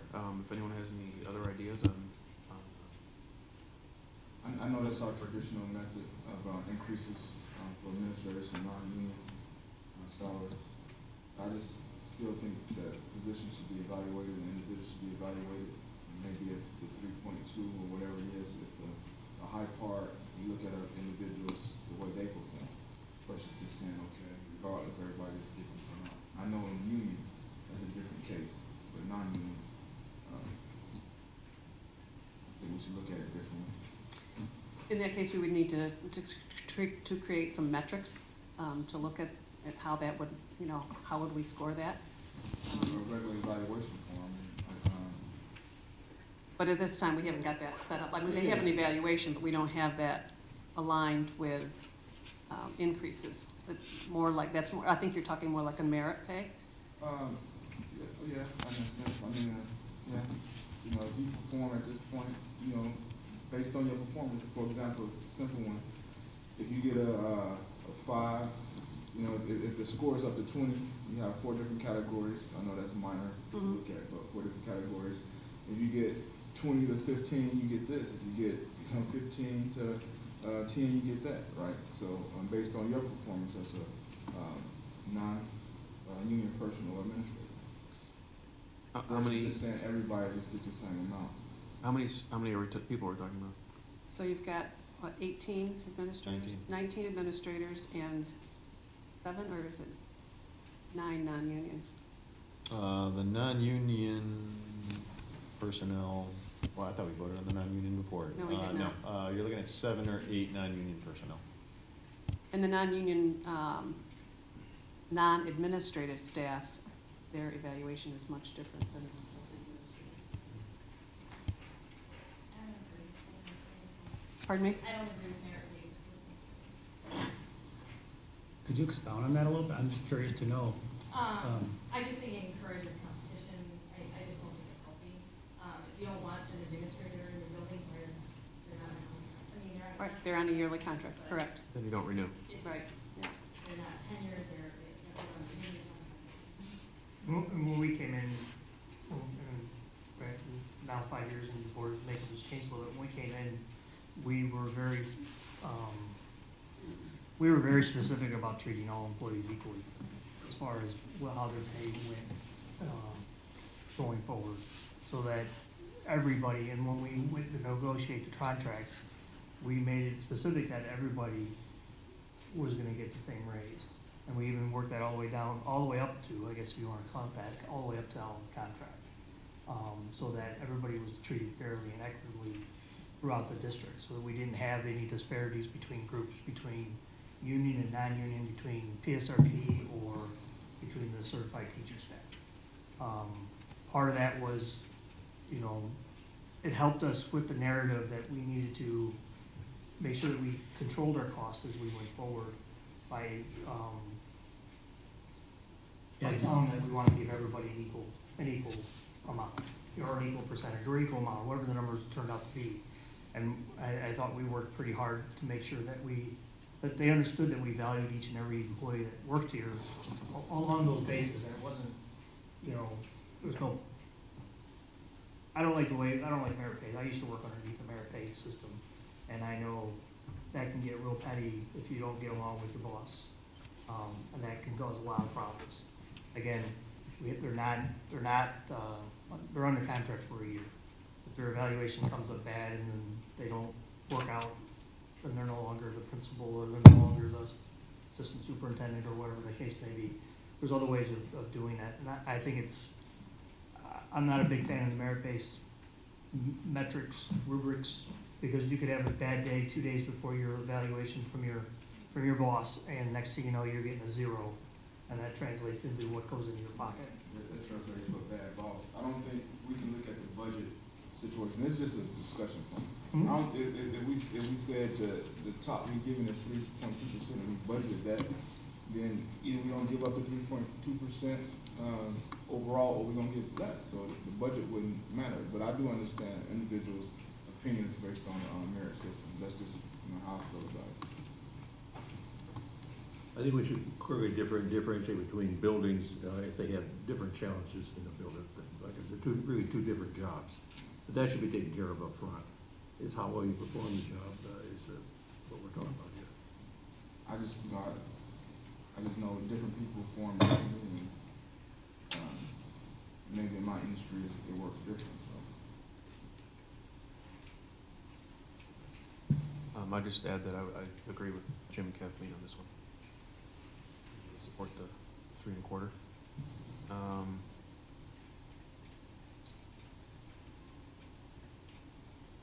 So I mean, I guess next step would be to have it as an action item on the next agenda, unless there's another proposal on the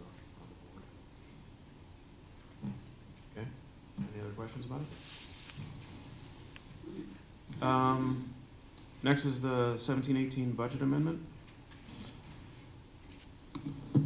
When we started the budget process last year, we weren't necessarily sure whether or not the solar project was going to be a go. There were still a lot of moving pieces in place, so that piece was not put into the budget because we will be spending a significant portion of our capital projects money on the Park Campus solar, about $1.385 million. We are required to do a budget amendment. At this point in time, it's also a good time to take a look at some things from a high-level view and make a few changes here and there. Interest income, we've had increases in interest. I figured we were going to have to make a budget adjustment. I just wanted to see how they were going to pan out this year.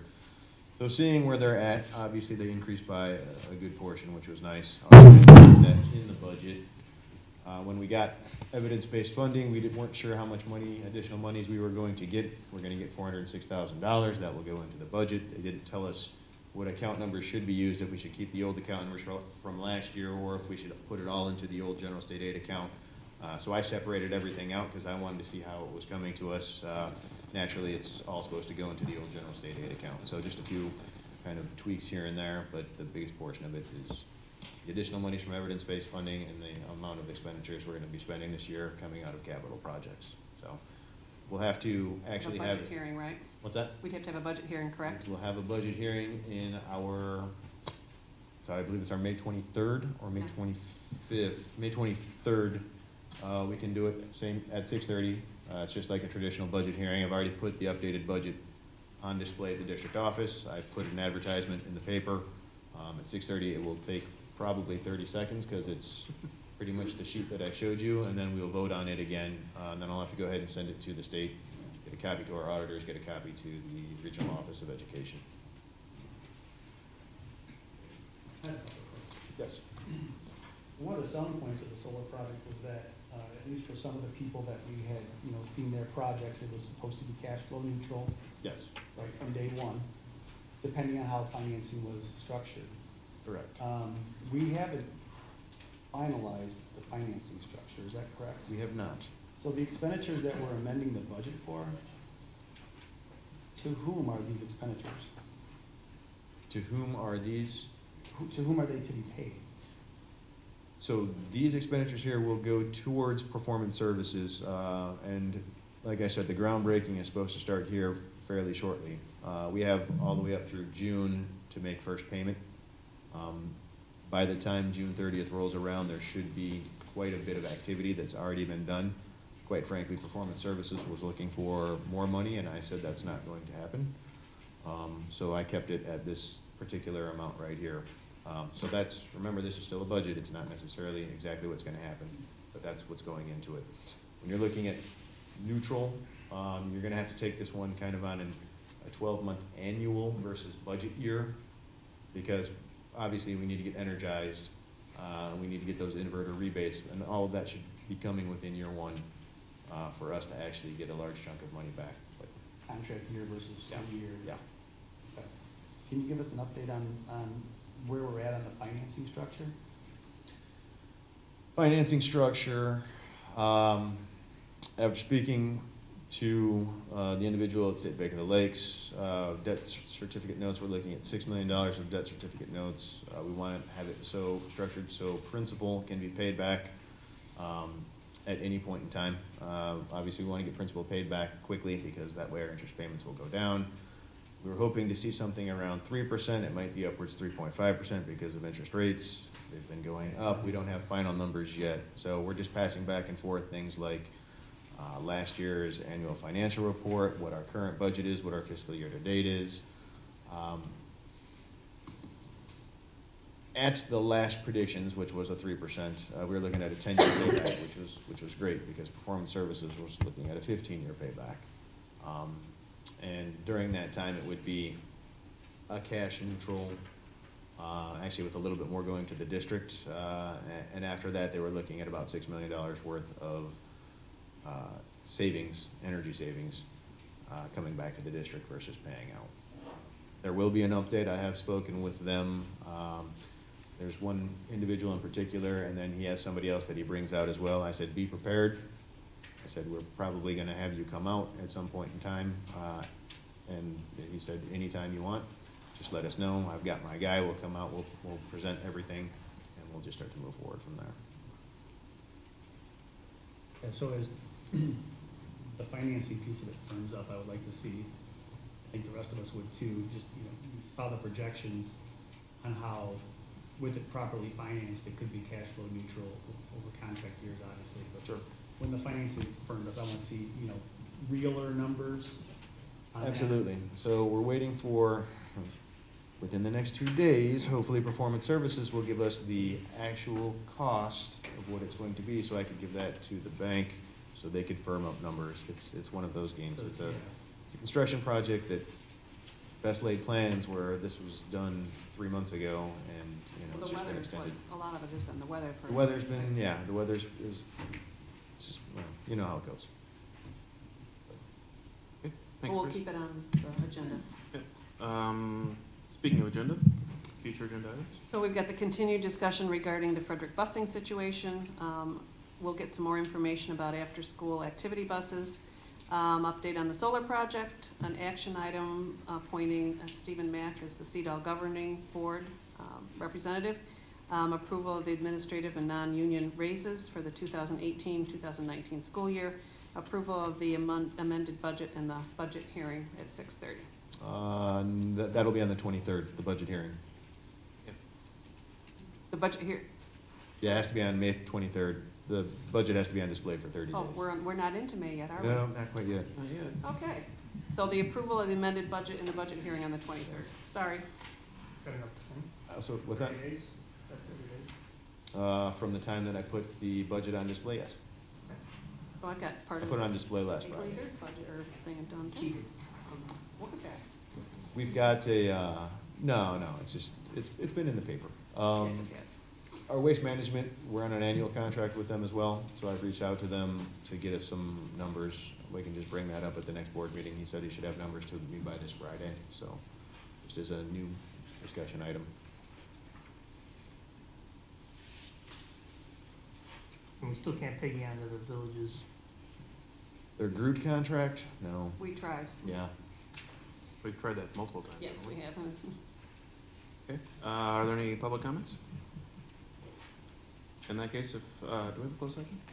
I don't know whether you're going to talk about Got a reminder, if you haven't mailed your form off to the clerk, county clerk about your financial responsibility, do it, because they get serious about fines. Statement of economic interest? Yeah. It's a big fine, too. I did it online. It's simple to fill out. Yeah, online. I did it fill online. out. I think I mailed it too. You can also see what you put last year. Taking no chances. We're also going to add, we'll discuss the search firms at the next meeting as well. Also, I'm told we have some pretty good administrative professionals in this district, so I'm. Yes, we do. So I want to say something about them. Great, thanks, all you do. Yep. All right, if I get a motion to adjourn? So moved. Second. LaCroy, Aye. Parkinson. Aye. Mesco. Aye. Mack. Aye. Strack. Aye. Weedman. Aye. Northern. Oh, it's on my desk. I'll get it.